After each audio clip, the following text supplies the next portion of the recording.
So, Adam, one thing I'm curious about is why are there still so few women who make that leap to leadership, at least in the very top ranks?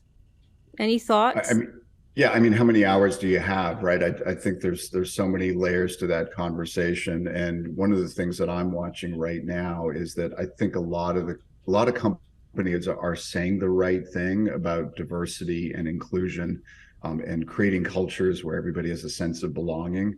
But I'm always looking for the gap between the trip and the brochure, right? Mm-hmm. Like companies are saying we're doing this, we're really committed to this, but I still am watching the C-suite teams, and frankly, at a lot of companies, it's still they're overwhelmingly white and male. Solve that problem. There just has to be a real commitment to building the succession pipeline where there's you don't get sort of like the token female executive who shows up on every slide in the board meetings as possibly ready in 3 years for five different jobs, right? There's sort of different games people play.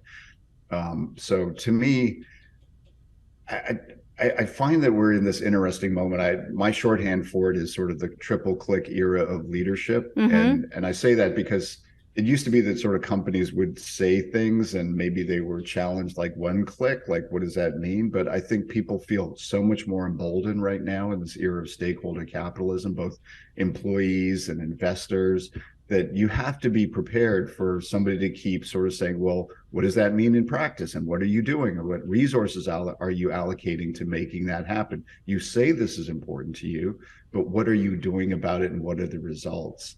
And so, in a sense, as much as we all feel like there's not much progress, I am encouraged by the fact I do feel like people are holding companies more to account and pressing them when the actions don't match the words.